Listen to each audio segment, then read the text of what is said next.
Olá!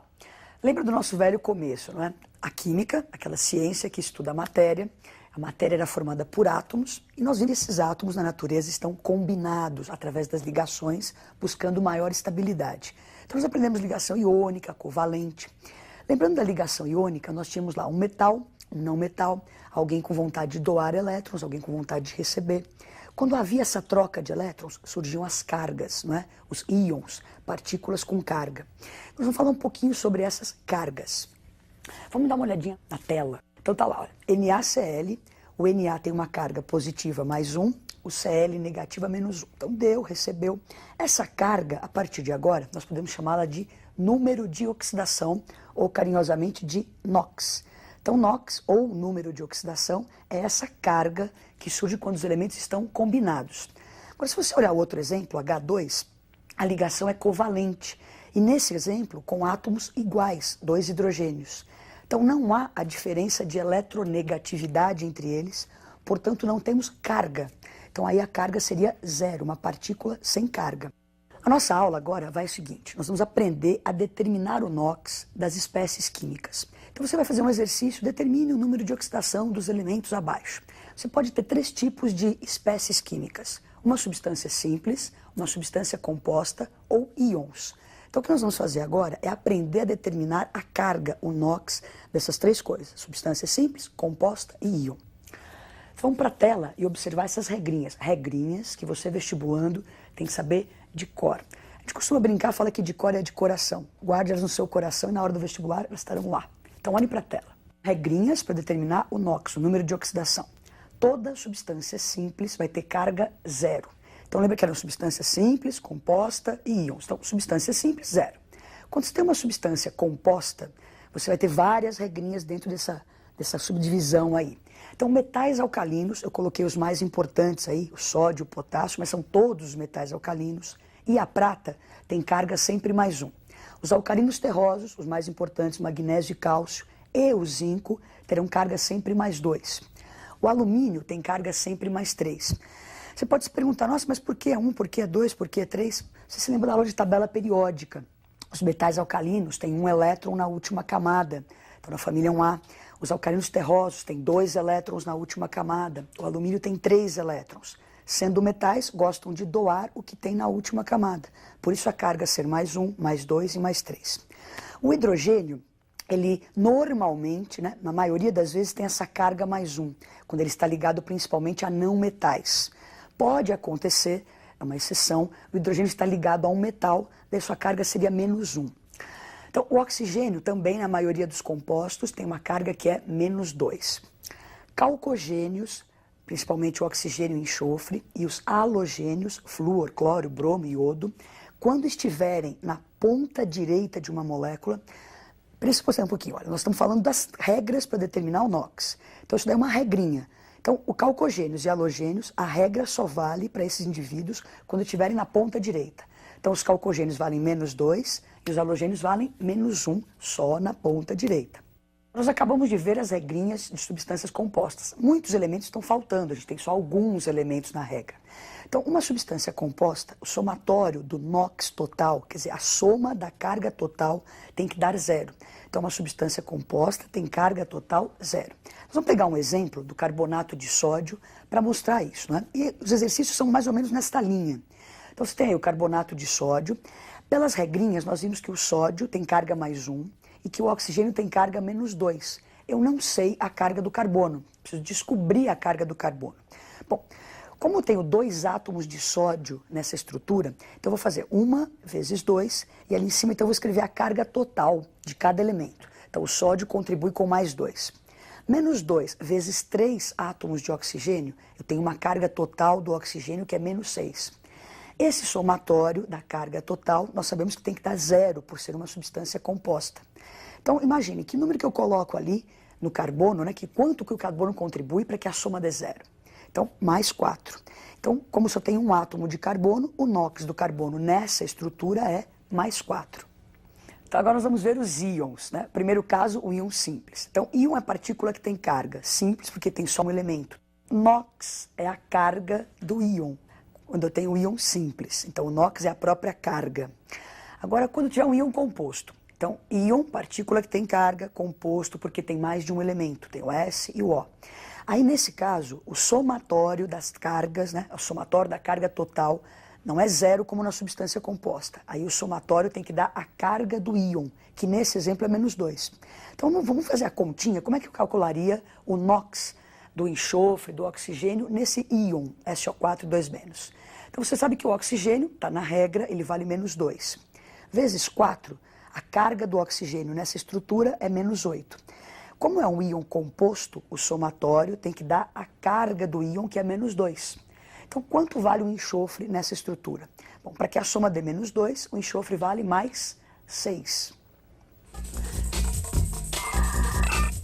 Bom, então vamos fazer uma experiência para demonstrar uma reação de oxirredução. Então, você tem aqui dicromato de amônio, essa cor alaranjada é característica do dicromato, e temos aqui uma raspinha de magnésio. Nós vamos colocar fogo no magnésio, a combustão do magnésio vai liberar calor, que vai aquecer o dicromato. Nós vamos ver o fenômeno, então, que vai gerar aí. Olha lá. Cuidado, não façam isso na sua casa sem o auxílio de um adulto, não é? Ou nem façam. Então, o magnésio queima com uma luz muito bonita, muito intensa, não é? Uma experiência bonitinha. A gente fala que parece um vulcãozinho. Então, libera gás aqui, ó, você consegue ver umas fuligenzinhas. É muito bonitinha.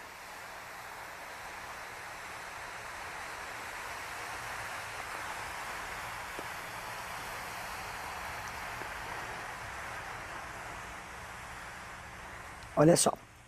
O importante aqui, deixa eu mostrar para você não pensar que eu estou enganando você, não é?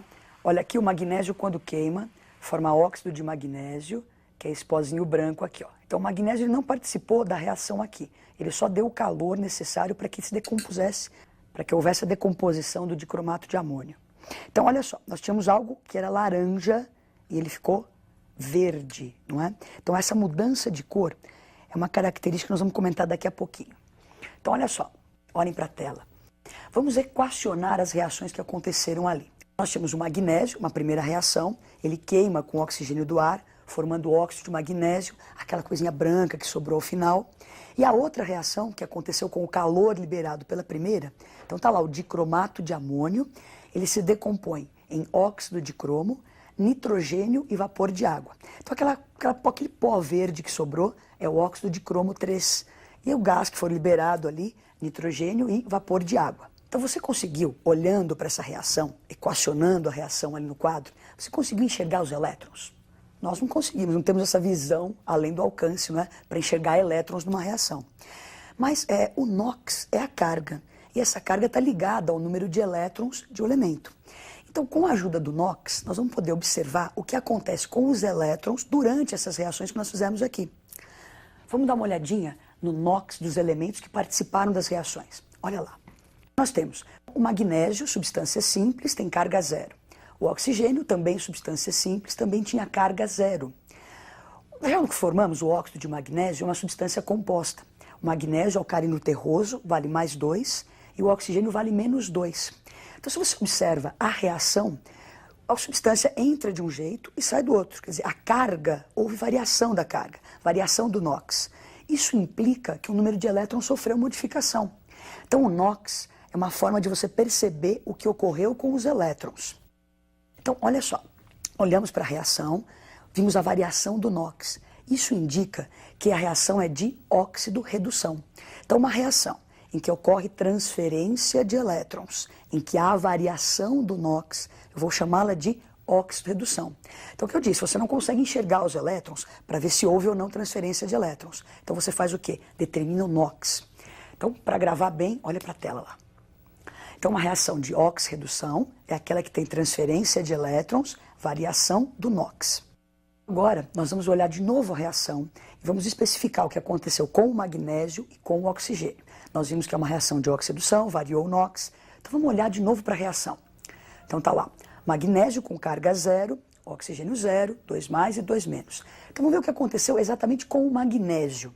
Então, a próxima tela vai te mostrar lá, o magnésio, que tem carga zero, foi para magnésio 2+. Então, o número de oxidação, o NOx, aumentou. Isso caracteriza o quê? Se ele tinha carga zero, prótons era igual a elétrons. Se ele ficou positivo, ele doou, ele perdeu elétrons.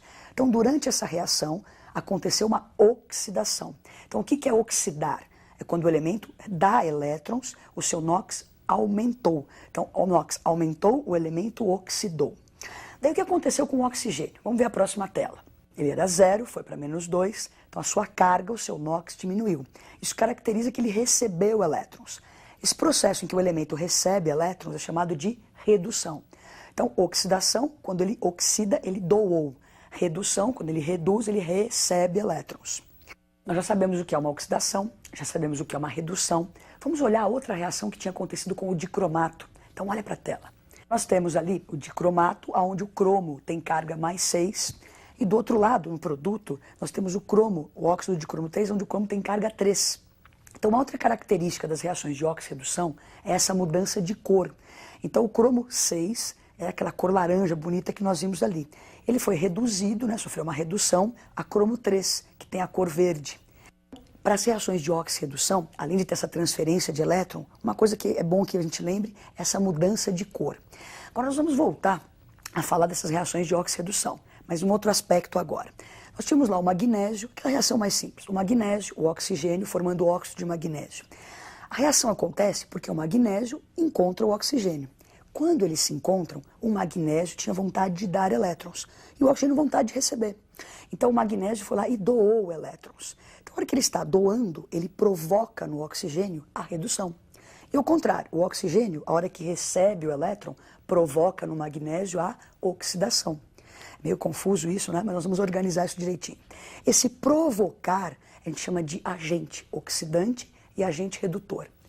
Vamos organizar essa bagunça toda na tela. Olha lá. Nós tínhamos lá o magnésio, que vai de 0 para +2. Ele, magnésio, oxidou. A hora que ele dá, ele provoca no oxigênio a redução. O oxigênio de 0 para -2 recebeu. Ele provocou no magnésio a vontade de dar.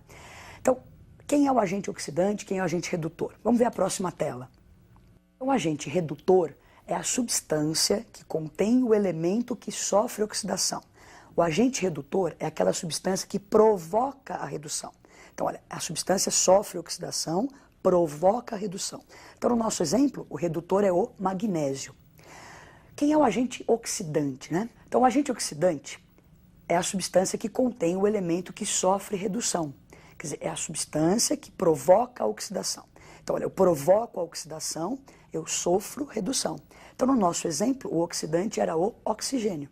Nós aprendemos hoje a determinar o NOx, aprendemos a identificar uma reação de óxido-redução. Lembre-se que uma reação de óxido-redução é aquela que tem a transferência de elétrons, a variação do NOx. E aprendemos a identificar quem é o agente oxidante e redutor. Espero que tenha ficado claro que sempre o agente oxidante e redutor você procura no primeiro membro, do lado dos reagentes. São as substâncias que se encontram e uma provoca algo na outra. E até a próxima aula. Estudem!